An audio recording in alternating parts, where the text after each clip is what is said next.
I will take it away. Okay, first of all, I just want to get a gauge on how many people have used Canva before. If you could either unmute yourself or answer in the chat, that would be great.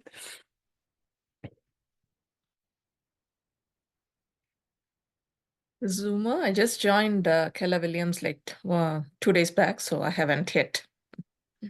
Okay, cool. Awesome. It looks like we have a few people who haven't, and Dayla has, which is great.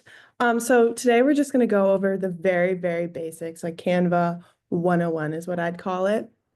So I'm going to show you first the basic layout of Canva, talk a little bit about like the premium Canva versus just basic standard free Canva.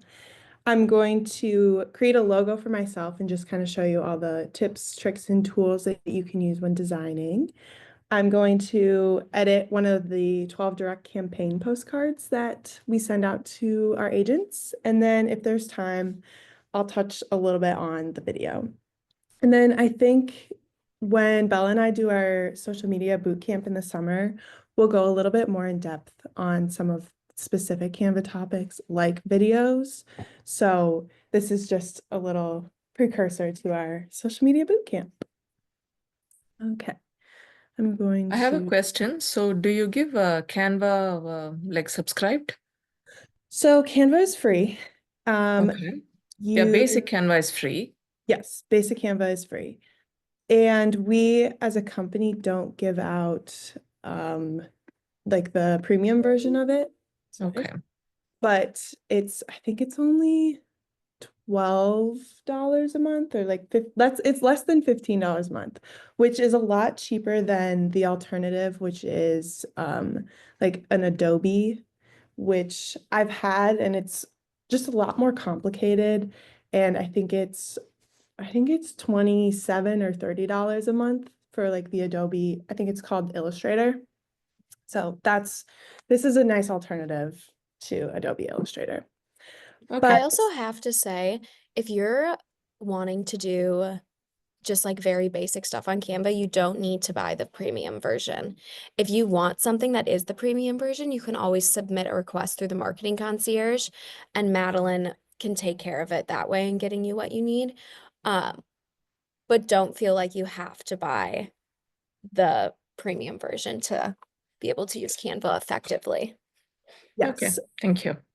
And the three major things that premium Canva does is it gives you this brand kit. And for us, it's just all of our Keller Williams logos and colors. That's literally all our brand kit is. And if you're a solo agent, I don't think it's worth it for that brand kit. You have your access to your logo, and I can show you how to input the logo. So there's no need for a brand kit. And then the other plus side to a premium account is it like can do transparent backgrounds. But again, if you ever really needed something like that, number one, we provide all of the Keller Williams logos with transparent backgrounds on our marketing website. And if you ever needed your own logo with a transparent background, you can always send it to us and we can do that for you. Super easy peasy. Okay, let's get started. So I have Canva bookmarked, but if you are new to Canva, you can just go to Google and type in Canva, and it will be the first thing that pops up for you. I use my KW account, but you can use any email that you want. It doesn't matter. It will be free for you, unless you decide you want the premium version. This is your Canva homepage. Your homepage is just going to be all of your recent designs. So you can scroll and scroll for days and it'll just be the last thing that you've edited by day. On your left-hand side over here, you kind of have your menu. Projects and home are the two that I personally use the most. Projects is a good way to organize things. As you see, there's folders here. Because this is a work account, I have different folders for different things, but Folders are a nice way to keep things organized. Like you could keep all of your logos in there. You could keep, I'll show you our marketing page. We do buyer presentations in a folder, email signatures in a folder. So it's just a way to stay organized. It's super easy to add a folder. You just come up to this little add new button and then click folder, and then you can name it however you please and it'll pop up in here. You can also add files in here. Like let's say you have a headshot of yourself. This is a way you can do it. You can upload a file and choose your picture and it'll bring it back into here. Not the way that I normally go about doing it, but it is an option. This page also splits it up into your folders, your designs, and then your images that you've uploaded, videos. So it just keeps things a little bit more organized than the home page, which is just your projects. The templates page, I would kind of equate it to your almost For You page. It has everything that you want to explore. So I've been looking at logos a little bit, as you can kind of tell. So it's giving me logo ideas.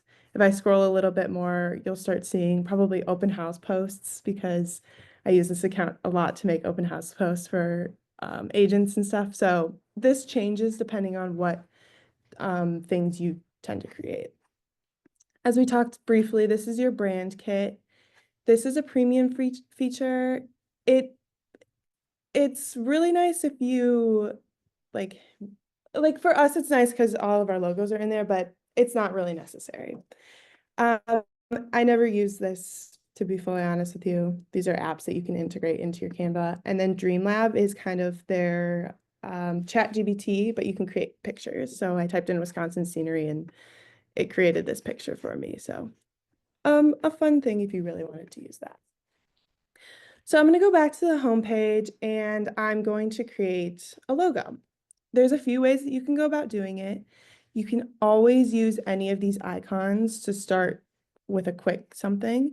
You could also use one of these templates and just start by editing one of these templates, but I'm going to go up to this create a design button and start from there.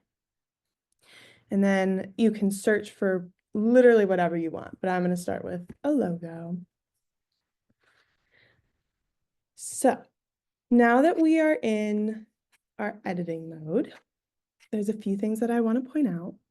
Up here is your title. So I'm going to name this one ME. Always important to title your things so they don't get lost.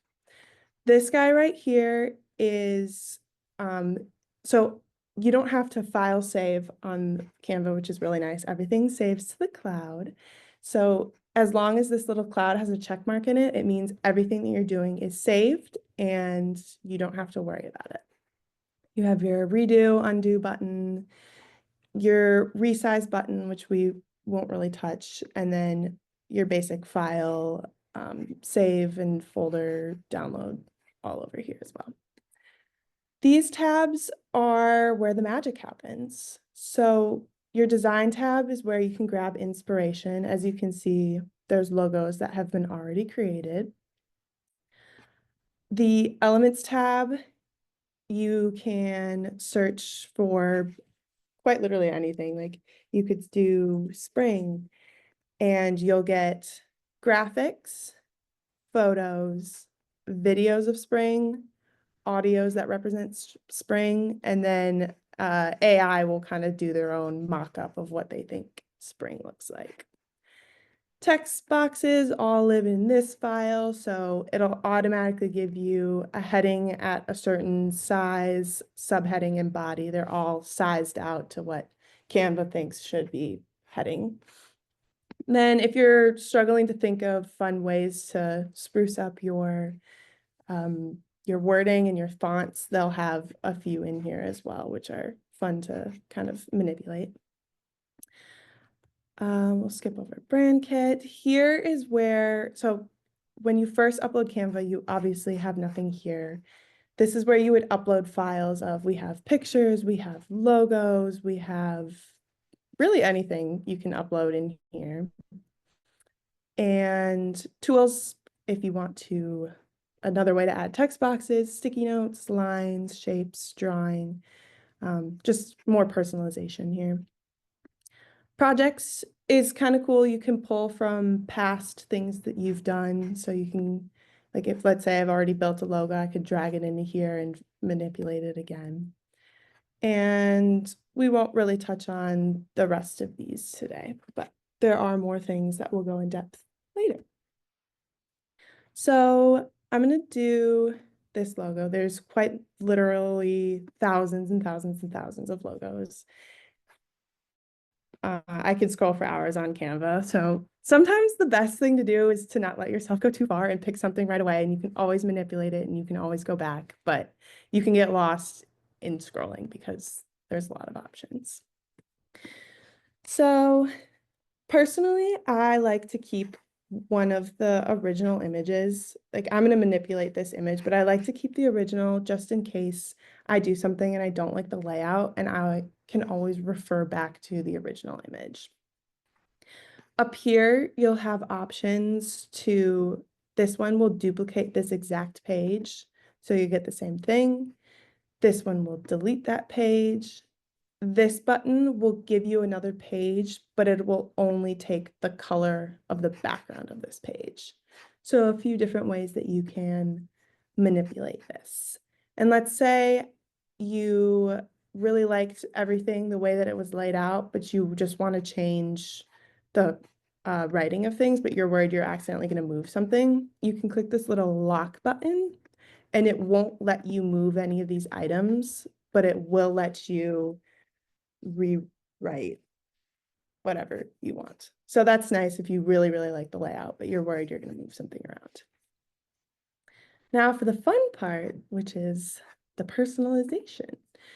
So I'm going to change this to my initials. So if you double click, it'll highlight it, and that's how you know that you're typing. And you see this ginormous cursor. Obviously, this is at size 230, so it's humongous. Which is why this text box right here, this purple line is your text box, and it's super, super big. So it prevents you from, like, I'm trying to click this F underneath it, and it's preventing me from doing that because this text box is so huge. So I always like to make sure to make my text box as small as possible. That way I can get to other parts of the design a little bit easier. So I'm going to change this to M and then E. And then I'm going to put that there. Cool. So I have my initials, but I think I want to make this one smaller. So I can come up to this font size and it'll give you a preset list of fonts. You can always type it in here if you want, or you can just change the size like this. Awesome. So I think I want to move this M so that it's sideways. If you click on the letter, you'll get this little spinny circle, and it allows you to move the letter however you want. And it'll give you kind of the degree. If you see me move, it'll move the degree of the angle, which is nice because I know I want it at a 90-degree angle. And then I'm gonna move it so that it's touching. Awesome. And then I'm going to change this to, there we go. So I like this design, but I don't think I like the placement of where it is on the square. So what I'm going to do is I'm going to click down and I'm going to drag and I'm going to select all of these items. So you can kind of see all these little purple boxes are all individual items. I could, if I wanted to, group them all together, and then it becomes one item. And I can't individually move anything around, but they're all together in the item. And you can kind of see these pink lines pop up. These help you center. So this is obviously the center of the square. And if I wanted everything in this to be center, that's where I would put it. Or there's another, you can kind of see it, there's a pink square that goes around that kind of helps make sure that your design is within the border of the page because sometimes when things print, if they're too far to the edge, they get cut off or they look kind of funny. So those are ways to help you keep things aligned. So I'm actually going to move this down. I think I like it down here in the corner. So that's where I'm going to put it.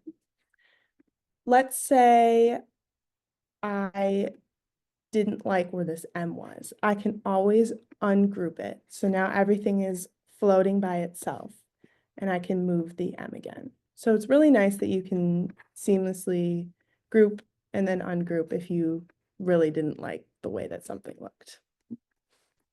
Any questions so far? Nope. All right. Next, I'm going to change the color because I want some blues, I think, in my logo. So if you were to click on this page, it'll highlight it in purple. That's how you know it's selected. You can come up to the top and choose a background color.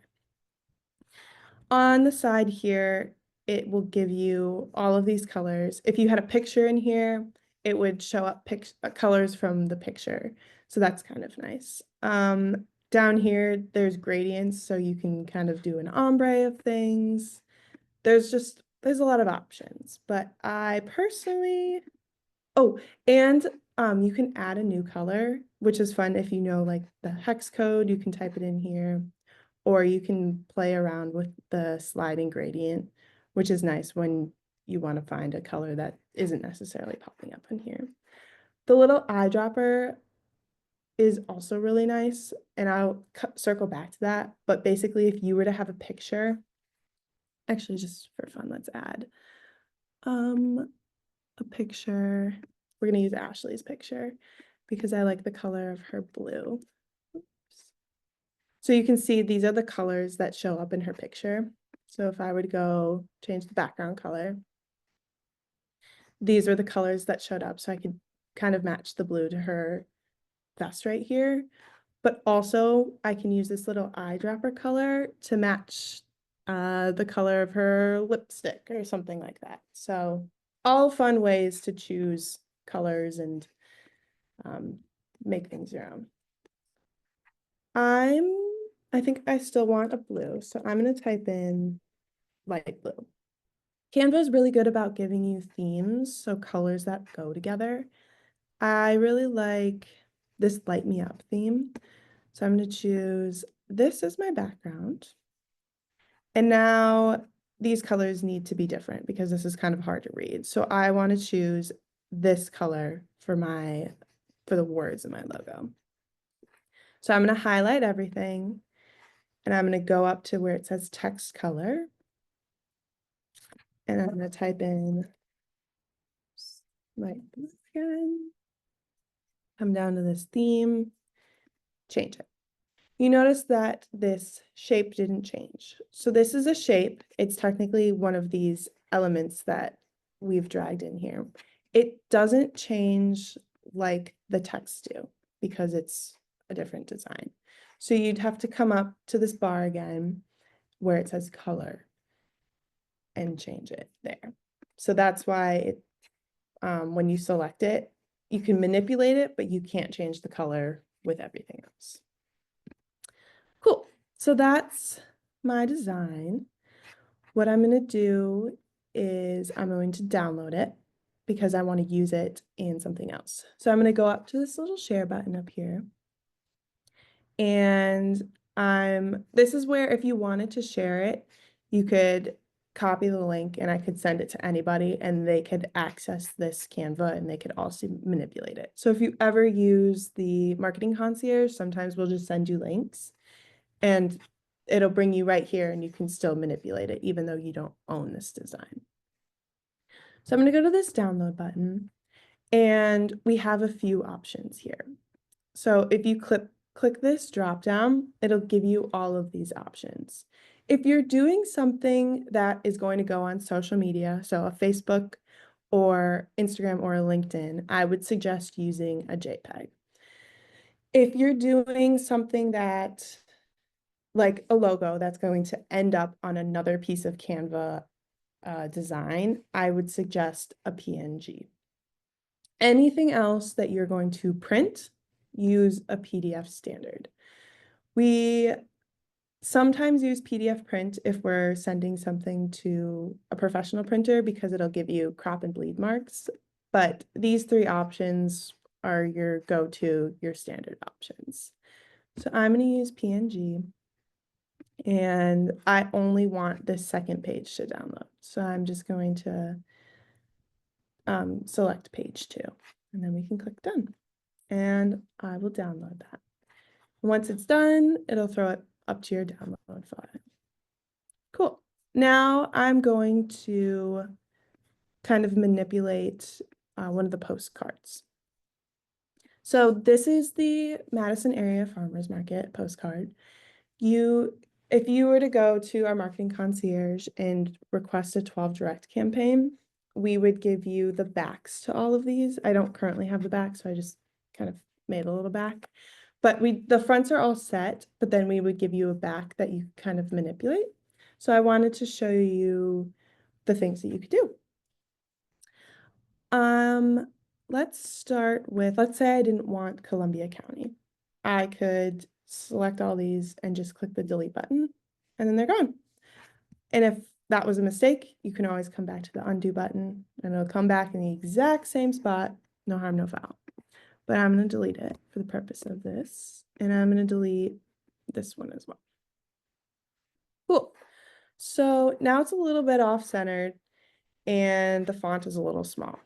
So I'm going to highlight everything, and you can either come up here and increase the font size, or you can just pull and then the font, you can see the font gets bigger as I start to expand and pull on this grouping of things.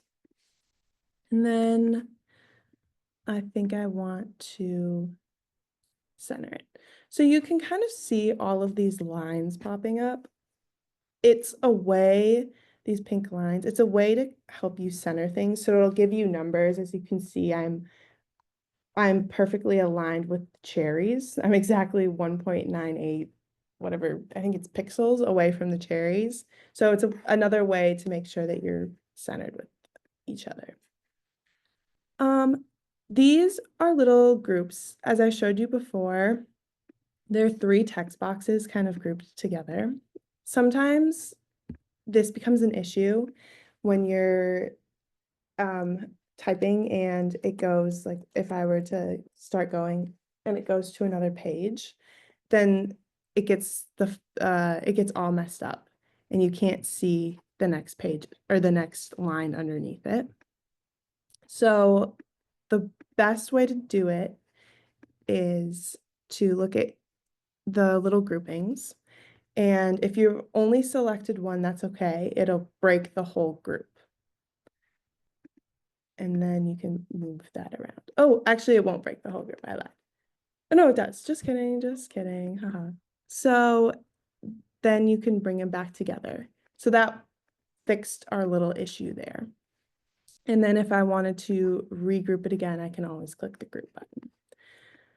Sometimes things, for example, I'll play around with this, things get a little out of whack and you're not 100% sure if things are lined up correctly.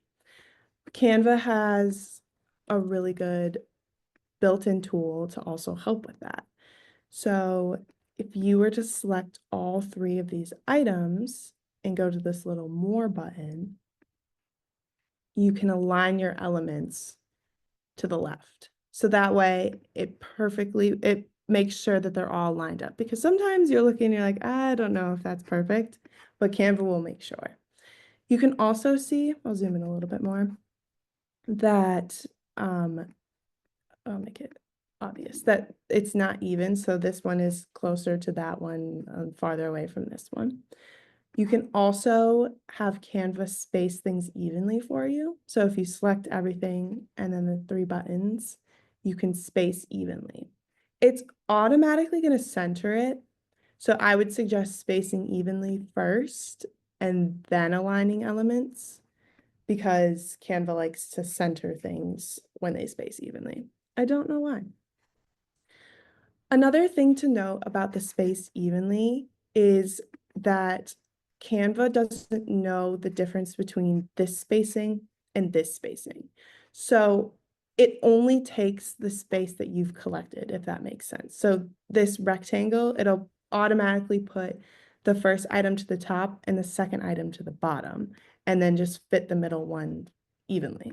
So if you wanted something closer together, you want to make sure that they're as close as possible, and then go about spacing it evenly. So that way it stays small. Because it's still spaced evenly here, and it was still spaced evenly there. There's just less space. And then I'm going to go through and align it to the left again. And then I'm going to group it. So there we go. That's a very in-depth way to manipulate the text, but it's really nice, especially when you're doing something like this and you need to make sure that everything is aligned to the left. So I'm going to take the logo that I made and I'm going to put it in here. So if you navigate yourself to uploads and go to upload file, and then I know that I named my logo ME logo, so I can just open it. And it's going to upload. And once it's done, you can just drag and drop in here. You can also click it and it'll automatically pop itself in here. So it's a little big. I'm going to resize it. And I'm going to move and delete that. And I'm going to delete that. And I'm going to put it in the corner right there. It's a little funky because the blue doesn't really go with the green, but you'll get the point. And a lot of times agents want to put their headshot in there. So what I would suggest doing is, instead of going to uploads and just dragging a headshot in here, is to go to this element button. You can search in frames and it will give you all of the frames that you can use. So you can get really creative. There's some fun ones in there. So I'm going to use this one. I'm going to make it a little bit smaller. I'm going to put it right there. So this frame, you can put any picture in there. I don't have a headshot of myself on file, so I'm just going to come in and look up headshot. And I'm going to, so if I click on this, she's just going to upload onto the postcard. But if I drag her to anywhere in this square, it's going to want to snap into that picture, which is really nice. And if you double click it, you can move the picture around in the frame and make sure that the body is centered, or if you wanted only the head, you could kind of drag it and make it bigger. So you can play around with it that way. And I just think it's a little bit easier to manipulate than if you were to have a picture like this and then attempt to crop it and do whatever. So those are two different ways to put in a picture. And then I'm going to delete that. Let's see here. And then let's say I wanted to add my contact information, but I like the grouping of this. Oh, actually, I'm just gonna add my contact information. I'm gonna go to text and I'm gonna add a heading. It's automatically gonna be Canva's size for heading, which is 31.5, and it's going to use a basic font, so it's using Arial. So I'm going to change this font to, I don't know, 16. Put my name in there. And if you click on the font, it'll give you a list of all of the fonts that you can play around with. This first section right here are all of the fonts being used in this document. So if I wanted to match any one of these fonts, it would show up here. And I think Comica is this font right here. This font is that top font right there. So it makes things easy. You don't have to go searching for it. This bar up here that you can kind of scroll through gives you more options. Again, fonts are something that you could look at for hours. There's a never-ending arsenal of fonts that you can choose. So sometimes just choosing the first one that speaks to you is the easiest, because you can go to handwriting and just scroll and scroll and scroll. So try to not spend a bunch of time on that. That should be the least of your worries, because I know that I sometimes get a little distracted by the fonts. Cool. So I'm going to go with this font, and then I'm going to go and I'm going to add another subheading. Bring it down here. I'm going to change the size to 12, and I'm going to put my email in there. KW. So as you guys probably saw, when I was typing, it started in the middle and got wider in both ways. Just like in a Google Doc document, your alignment is definitely important when you're typing, because this is in the middle and then that's aligning to the right. And that can make a difference when you're putting things together, because these are technically in line because the text boxes are in line, but the fonts are not, because one is centered and the other one is left aligned. So that's definitely something to look to. And I'm going to align that to the left. Another fun thing that you can manipulate is, let's say I want my name to be all capitalized, but I don't want to delete it and then hold down the shift button and type each letter capitalized. You can come up to this button right here and it'll automatically capitalize it for you. And vice versa, it'll make things small. Unfortunately, it doesn't work if you were to type in everything in caps and then click it. It doesn't make things small, which is annoying because I've sometimes done that before, and I wish there was an easy change for that. But at least there's an easy change to make things all capitalized. These are, your basic manipulations. You can strike through, you can underline, you can italicize, you can make things bold, you can change the font color, and you can make it a bullet point. Oops. So for any of these items, if you click it and then you click it again, it'll get rid of the manipulation that you've done. And then spacing is another fun thing to play around with if you have time. You can make the letters farther apart, you can make them on top of each other. So if you really want to manipulate things, this is a fun, these are some fun things to change your text to. I'm also going to show you how to make things curved, because it's really fun, in my opinion. So if you were to go up to this little effects button, it'll give you some options to make your text fun. So that's a shadow and there's a lift. All of these options are all here and you can play around with them. But let's stick to none. And then there's this little curve option down here. And if you click on it, it'll curve your text.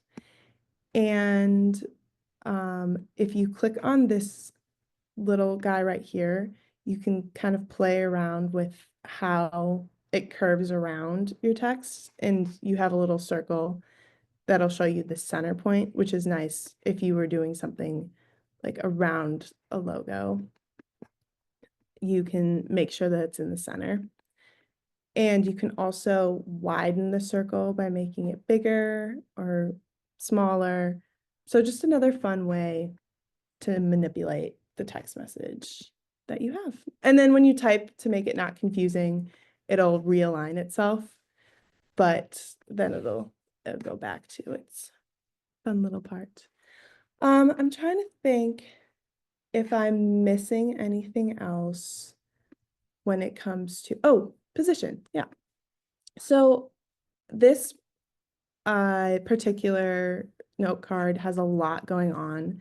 There's a lot of these individual little graphics, and there's a whole layer to them. So this is a little overwhelming because of how much text it is, but let's say that you wanted, I don't know, let's say you wanted this what is this, eggplant to be farther back. So you could, so if the eggplant and the strawberry are overlapping, but let's say I want the strawberry to be behind the eggplant. That is in your position tab. So you can get to it by clicking whatever item you want and going to position, and you can move it backward. And because there's a lot of things here, you might have to click it a few times to actually get it behind. But now it flipped behind the eggplant. If you didn't have this many items, you could also go to layers and find the eggplant in here and move it to behind whatever image you wanted. That's nice if you wanted to have an image in the background and it didn't show up in the background. You can always move it around and make sure that it's behind. And I think, does anyone have any questions on the manipulations that I've done? No. All right.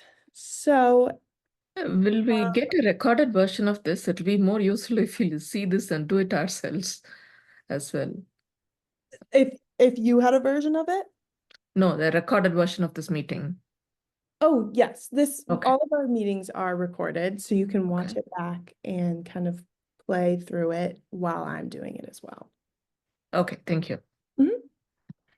So I'm going to pretend to download this just as a reiteration. If you're ever downloading any postcards to go into Command, you want to download it as separate files. So you would go up to Share, and you would go to download, and this is something that you would want to use in your PDF. So anything that's being uploaded to print, you want to use PDF. And then you would want to select only one page at a time, because if you select both of them together, the PDF is going to have 2 pages. And if you're uploading it to Command, it's going to say that your file is too large. So you want to make sure that you're individually downloading these pages. It looks like I have a question in the chat.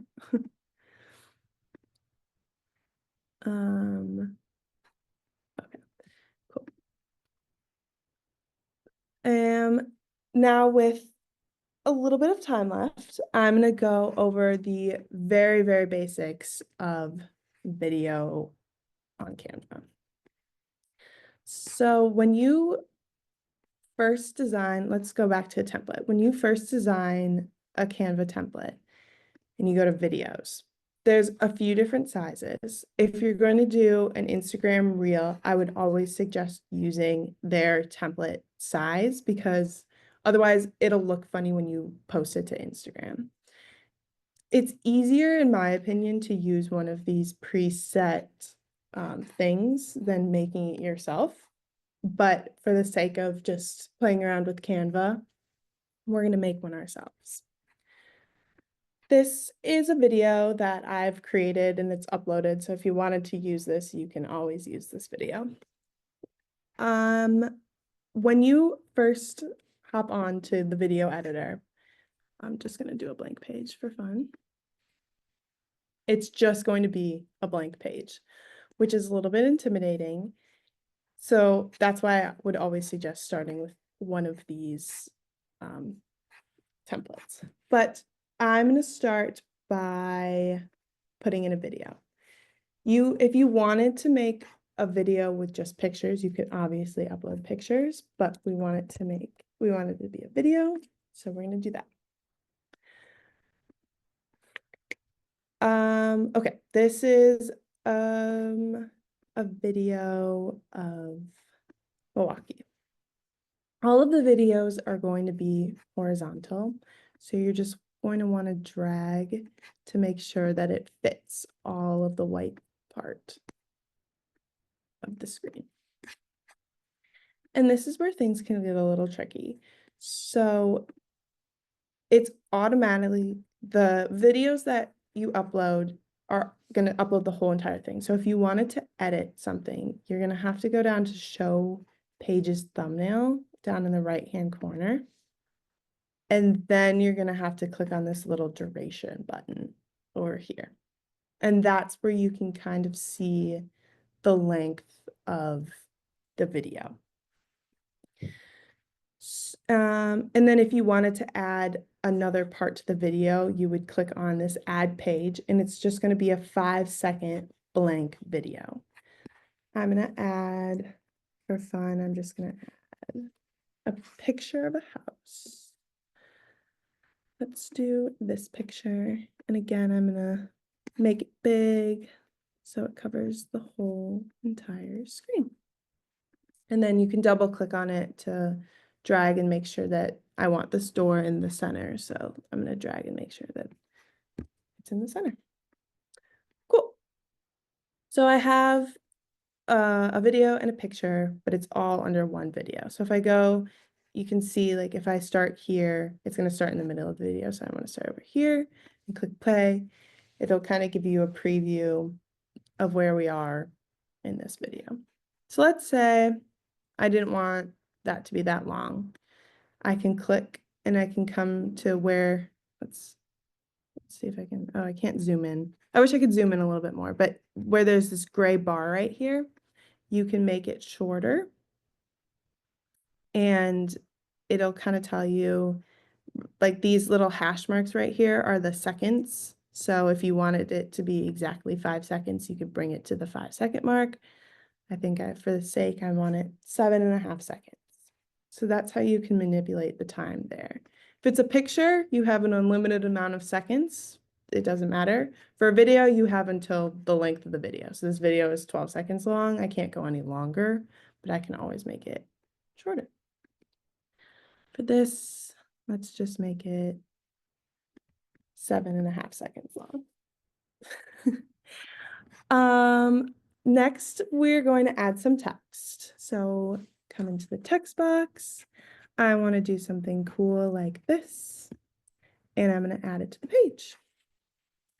I'm going to make it a little bit bigger, and I'm going to put it down here. We're going to have to change the colors because you can't see it very well. So I'm going to just quickly change this to let's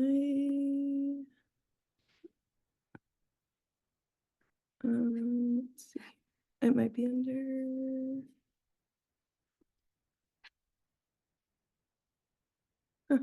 Okay, we'll circle back to that. I don't know why it's not changing colors. Oh, there we go. I don't know what the issue is. Cool. We're gonna keep that as it is. If you click on the individual text box, you'll see it pop up here. This is where you're going to manipulate how the text comes in. You're going to want to ungroup this because we want these two items to act individually. So I want essentials to come in on after 1 second. So I'm going to move this essentials to come in down here to 1 second. And then I want the checklist to come in after 2 seconds. So I'm going to click on essentials. So let's just watch it back and make sure. So film, essentials, checklist. Cool. Instead of popping up like that, I want it to do some fun little animation. So I'm going to go up to this little animate button. And there's all of these options of things for it to do. And I would suggest playing around with it because there's lots of cool things. I think I want to do this one. This gives you the option to animate it if you want it to do it both in the beginning, like when your essentials comes in, and then on the exit. I think I only want it on the entrance. And then if it's a longer, like let's say it says essentials for living in Milwaukee. If you want it to come up word by word, you would choose this, or if you wanted just the line to come up at the same time, that's where you would choose this. And then you can have the direction come up or you can have it come down. I think I'm gonna have it come down. Cool. And then you just click away and the animation is already saved in there. There's no save button or anything. Next, I'm going to change the checklist. I'm going to come up to animate and I'm going to have it burst. Again, I'm only going to do it on the entrance. And this one doesn't give me an option to do it letter by letter or word by word. So that's just how it is. And you can make it faster or make it shorter by sliding along the intensity button. Cool. So now let's watch it back. Once it loads. Essentials, checklist. And it'll stay on the screen until it flips to the next page. Let's say I wanted to do a fun little transition from this page to this page. I can come up and kind of put my cursor between the two clips and I get an add page button or an add transition button. If you click on that, it'll give you some options. So dissolve, slide, all these. I like the color wipe, gives a little something fun. And then you can again choose the direction. You can change the colors, you can change the duration. There's so many options to customize things, but just for the sake of time, I'm gonna use the simple one. So one more time, we'll watch it through essentials checklist, and then it'll, beautiful. Then let's add some music to this.